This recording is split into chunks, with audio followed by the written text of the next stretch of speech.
Hello everybody, this is Alfiya year. तो आज मैं आ गई हूँ एक और आईटी सेक्टर के स्टॉक के साथ, जो कि हमारा Infibeam's Avenue limited.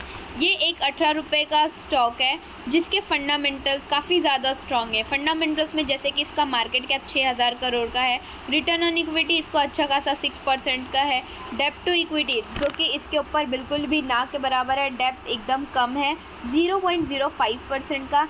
Sales growth पिछले 5 सालों में कंपनी ने अच्छी दिखाई है, दैट इज़ 44%। प्रॉफिट ग्रोथ भी 17% का है। बिजनेस से कंपनी अच्छे खासे प्रॉफिट्स बना लेती है।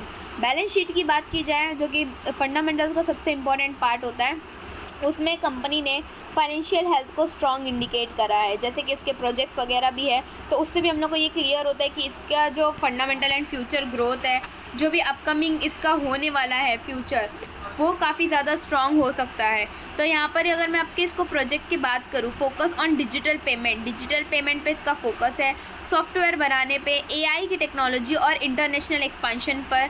सऊदी, यूनाइटेड अमेरिका, ओमन, ये सब अलग अलग कंट्रीज़ में इसके एक्सपांशन के प्रोजेक्ट्स हैं। ऑनगोइंग प्रोजेक्ट्स में जैसे एक्सपांशन अभी भी इसका चालू है। Flagship payment platform CC Avenue with feature, offline payment through CC Avenue, sound box and multiple payment करने के लिए, ऑफलाइन पेमेंट करने के लिए अलग अलग चीज़ें डेवलप कर रहा है, अलग अलग टेक्नोलॉजीज़ का इस्तेमाल कर रहा है। ये जो है मिलियंस ऑफ ट्रांजेक्शन हैंडल करता है डेली, और इसके एजेंट्स भी जो है दिन ब दिन बढ़ते जा रहे हैं। तो अभी इसका जो एक फ्यूचर का प्लान है, 100 मिलियन का इन्वेस्टमेंट करने वाला है अगले 3 सालों में एआई एंड फाइनटेक इंफ्रा सेक्टर में। तो अगर बात की जाए इसके प्रोजेक्ट्स की, तो प्रोजेक्ट काफ़ी ज़्यादा स्ट्रॉन्ग है, अपकमिंग भी और ऑनगोइंग भी, जिससे हम लोग को ये क्लियर हो जाता है कि कंपनी जो है फ्यूचर में स्ट्रॉन्ग ग्रोथ देने वाली है। बात की जाए इसके एडवांटेजेस की, तो आपका प्रोजेक्ट समझकर तो ऑलरेडी एडवांटेजेस क्लियर हो गए होंगे, बट फिर भी मैं बताती हूँ कि स्ट्रॉन्ग डिजिटल पेमेंट है इसका, ग्रोइंग मर्चेंट बेस है, ग्रोइंग इंटरनेशनली भी कंपनी एक्सपांड कर रही है, खुद को ग्रो करना चाहती है। एक्सपांशन इनटू एआई टेक्नोलॉजी जैसे कि आईटी सेक्टर की है, तो एआई टेक्नोलॉजी सॉफ्टवेयर्स वगैरह में ही इन्वेस्टमेंट करेगी, एंड वही प्रोजेक्ट्स रहेंगे उसके, और ग्रोथ भी उसकी वही से पॉसिबल है। डिसएडवांटेजेस में आता है कि कंपटीशन इसका ज़्यादा है, जैसे बड़े बड़ी कंपनीज़ हैं उनसे इनका कंपटीशन ज़्यादा है। एग्जीक्यूशन रिस्क, इसके जो प्रोजेक्ट्स हैं उनको एग्जीक्यूट करने में इसको थोड़ा रिस्क मीन्स डेप्ट का ही रहेगा, कि इसको थोड़ा पेमेंट वगैरह का इशू आएगा, फंड चाहिए रहेगा। तो इन केस अगर इसका फंड डेप्ट बढ़ता भी है, तो वो कंपनी ग्रोथ के लिए ले रही है। ग्रोथ एंड एक्सपांशन के प्रोजेक्ट जिस कंपनी के होते हैं, वो कंपनी लॉन्ग टर्म में बहुत ज़्यादा बेनिफिशियल होती है।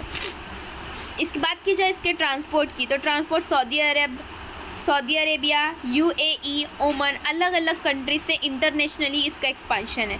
तो अब मैं आपको क्लियर कर दूं कि अगर आप टेक्निकल देख रहे हैं, तो यहाँ पर आपको रिसेंटली दिखा होगा कि मार्केट ने एक अच्छा मूवमेंट लिया। पिछली आपको ग्रीन कैंडल्स दिखेगी, कंटिन्यू इसका प्राइस बढ़ा। तो अब मैं आपको बता दूं कि आपकी एंट्री किधर पर बनेगी। तो अगर आप एक अच्छी एंट्री ढूंढ रहे हैं, तो आपको मिलेगी इस पॉइंट पर। मार्केट अभी 16-17 रुपये तक आएगा, तब आपकी एक प्रॉपर एंट्री बनेगी इस स्टॉक में। जैसे कि आप देख सकते हैं, मार्केट स्ट्रॉन्ग सपोर्ट से ऑलरेडी उठने का ट्राई कर चुका है, एंड वो जिसका डाउन ट्रेंड था उसको ख़त्म करना चाहता है, जिसके लिए उसने अपवर्ड मूवमेंट लेना स्टार्ट कर दिया। अगर मैं आपको एक छोटा सा ट्रेंड लाइन बनाकर दिखाऊँ यहाँ पर, तो ये ऊपर की तरफ इंडिकेट कर ही रहा है, ये देखो दिख रहा है। बट हम लोग ओवरऑल ट्रेंड दिखेंगे, जिसमें हम लोग को अप ट्रेंड ही दिखेगा। तो अगर आपको ये स्टॉक पसंद आया, आप इन्वेस्टमेंट के लिए सोच रहे, तो इन्वेस्टमेंट करने से पहले अपने पर्सनल एडवाइज़र से एडवाइस ज़रूर लें, क्योंकि ये वीडियो सिर्फ एजुकेशनल पर्पज़ के लिए, हम कोई सेबी रजिस्टर्ड एनालिस्ट नहीं है। अगर आपको वीडियो पसंद आया हो तो लाइक शेयर सब्सक्राइब करना ना भूलें, एंड बने रहिए हमारे साथ हर दिन एक नए स्टॉक एनालाइज के लिए।